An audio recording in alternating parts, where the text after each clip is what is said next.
ho aminareo rehetra ny fahasoavana sy ny fiadanana avy amin'ny fahalalana tsara an'Andriamanitra sy Jesosy Kristy tompontsika.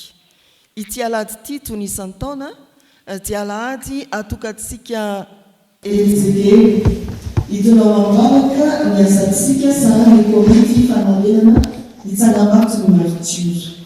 Ho dia miarabantsika fiangonana zaraky ny martiora riaba. Ao anatin'izany no antserovana ampaly amin'ny tantarany fiangonana dia ny tantarany martiora. Mafaka milaza venareo ankoatran'izay ao anatin'ny dimitrany ankizy sy ny tanora hoe izany no martiora raha salama dia izaho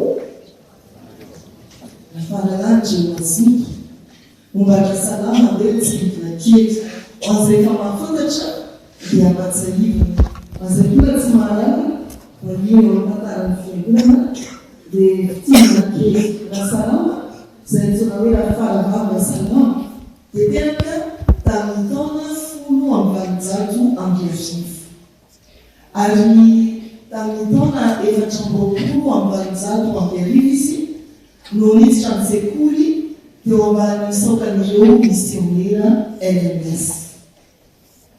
Rehefa nitonina ny filazantsara dia anisan'ireo kristianina nandray ny sakramentan'ny batisa ny taona 130 sy 10 izy ary ny volana jona dia nitsona dia isan'ireo mpandray fanasan'ny tompo tao ambatinakanga izay fotoana izay. Fa rehefa nandeha ny tantara ny 17 sy 10 dia voelika izy no ny tsy netezany ny vadika tamin'ny finoana ny azonany ny finoana kristianina. Ary ny finoana no martiora izy fantatsika no lefona tao ambopotsy ny 4 aogositra taona 7 amby 10 izany no mahatonga Elisabeth izay taranaky martiora anamarika ny fahatsiarovana n'izany tantara izany isaky ny alahady faharoa ao anatin'ny volana aogositra toy izao 7 aogositra 7 no finoana ho martiora no lefona tao aogositra 7 no finoana ho martiora no lefona tao ambopotsy rafaravavy rasalama. Fa tsy rasalama akory no atao hoe martiora voalohany teo amin'ny tantarany fiangonana kristianina. Fantatsika izany diakona atao hoe Stefana araka ny asan'ny apôstôly fa izy no maty martiora voalohany teo amin'ny tantarany fiangonana kristianina. Ary araka ny tantara koa dia i Jakoba apôstôly no apôstôly voalohany kosa maty martiora. Manodidina ny taona 570 taorian'ny Kristiny nanoratana an'izao boky ny Apokalipsy izao. Jaona apôstôly izay farany indrindra tamin'ny apôstôly no nanoratra ary nosoratana izany mba ampaherezana ireo kristianina tamin'ny taonjato voalohany niaritra ny fanenjehana. Mbola moramora ny hoe ny lefona rasalama na dia mafy amintsika aza ny meritreritra an'izany sy mahita ny sary ny horonan-tsary fa tamin'ny taonjato voalohany ny fiangonana voalohany kristianina fiangonana kristianina voalohany dia tena niaritra fanenjehana mafy santiona ny hoe rehefa manao fety ny fanjakana dia nandrakofana jabora ny kristiana anankiray ary dia nanaovana afindasy mandritry ny alina natao jiro afovoany teo amin'ny tokotany lapam-panjakana. Lovy an-tsaina sanatria hoe eo Ambotsiroatra dia ianao no alaina atao jiro rehefa fety ara-panjakana. Fa nisy koa ny hoe rakofana hody biby dia alefa ao anatin'ny kianja anankiray misy biby masika dia veriny biby hoe biby tokoa ity ka dia andeha horomontana sy hiadivana fa kristianina nefa nrakofana hody biby. Misy koa ny hoe endahana ny hodiny ataovy ao an-tsainao ianao ary tafotoana kely fotsiny dia efa mangirifiry fa izany ny aretan'ny fiangonana kristianina tamin'ny taonjato voalohany. Santiona an'ireo viavana amin'ny fomba maro ary olona maro no efa nahajoro martiora ny fivavahana kristianina. Matoa isika toy izao dia ireny martiora nahajoro hatramin'ny fahafatesana ireny. Ity apokalipsy toko fahaenina ity manoloana antsika atao anatin'izao perikopa izao dia mitantara an'izany atao hoe namahana ny tompo-kase. Jesosy Kristy ilay tondrona atao amin'ny perikopa hoe zanak'ondry no mamaha ny tompo-kase. Mamaly ny fanontanian'ny olona izay mijaly noho ny fijoroana ho kristianina ny amin'ny fitondran'Andriamanitra n'ireo martiora. Manahoana ny fiainan'ireo martiora any ambadika izao hita izao. Ny 9 hatramin'ny faraka 12 dia milaza ny amin'izany. Raha ampifanjona amin'ny loha hevitry ny perikopa riavana, ny soratra masina eo ambany masontsika dia azo resahana ny hoe ny dingam-pahamasina ny mpino, ny dingam-pahamasina ny mpino, araka ny apokalipsy toko fahaenina 15 hatramin'ny faraka 12. Isan'andiny dia ahitantsika ny reto. Voalohany eo amin'ny 15 dingam-pahamasinana ny fanoloran-tena. Ny faharoa eo amin'ny 10 dingam-panamasina tena ny fiaretana ny fijaliana.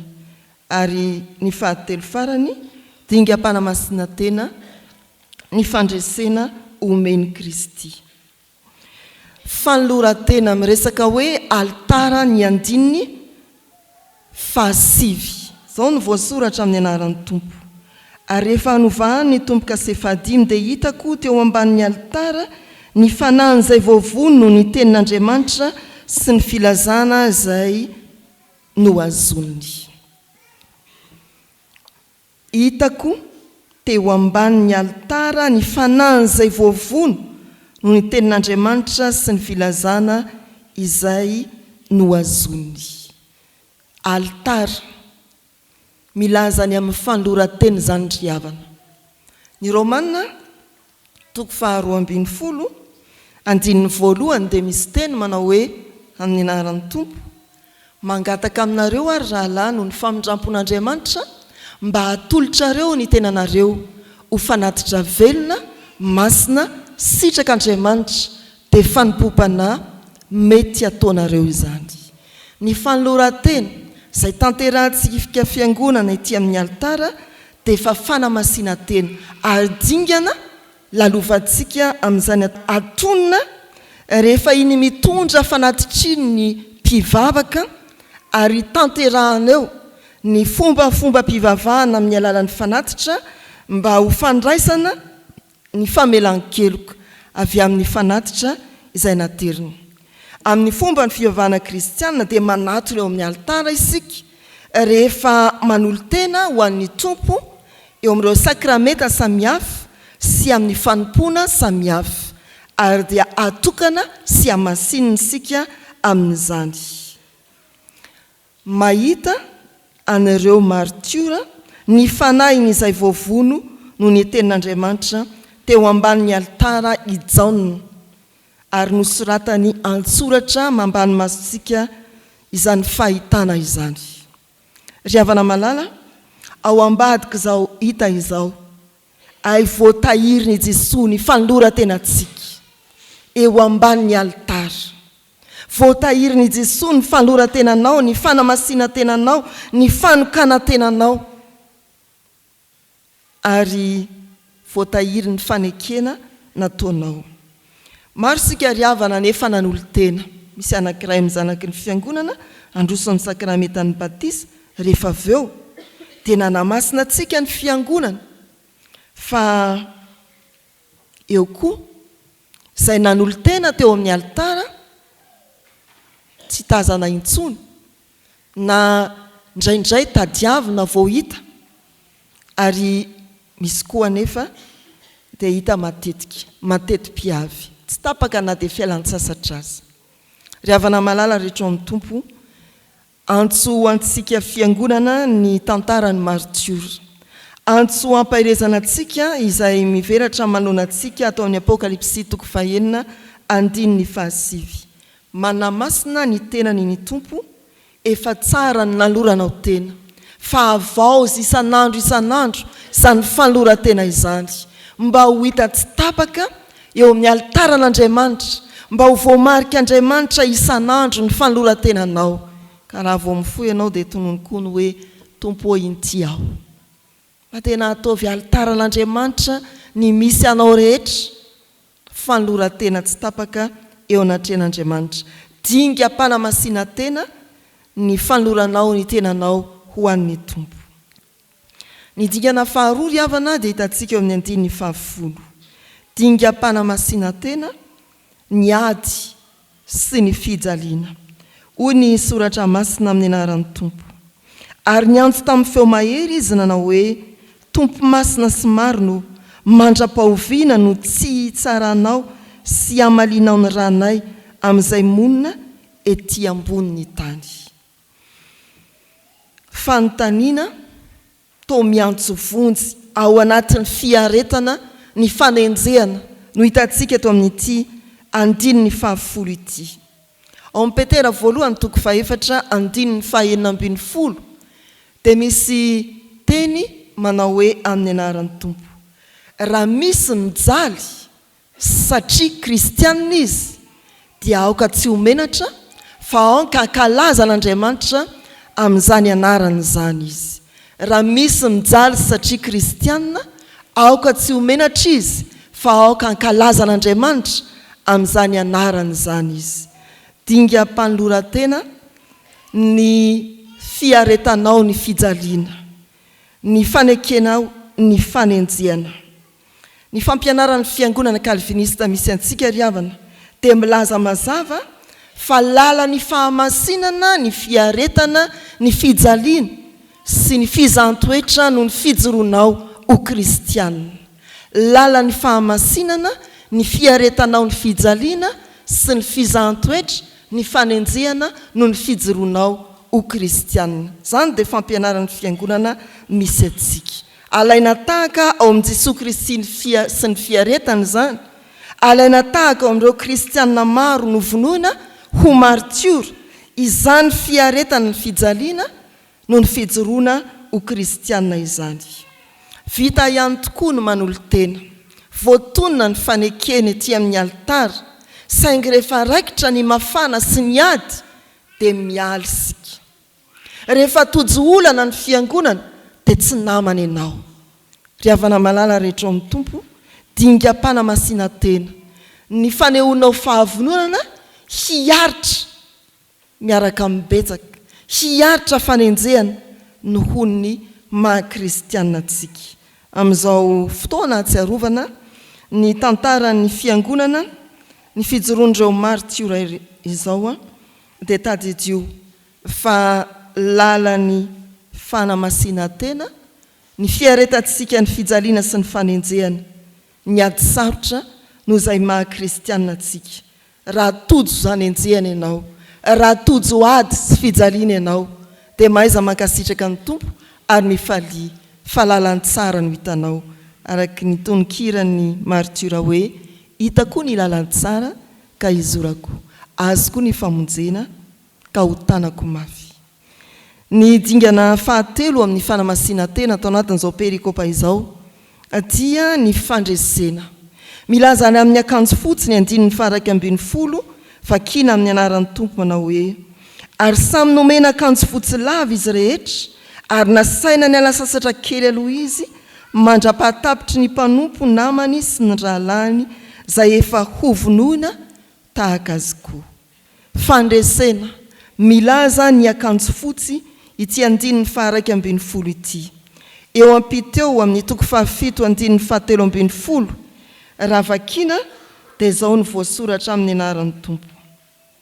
Iza moa ireo miakanjo akanjo fotsy lava ary avitaiza izy fa hoy izao taminy tompoka ianao no mahalala dia hoy izy tamiko ireo no avy tamin'ny fahoriana lehibe ary ny akanjony no sasany sy no fitsiny tamin'ny rany zanak'ondry.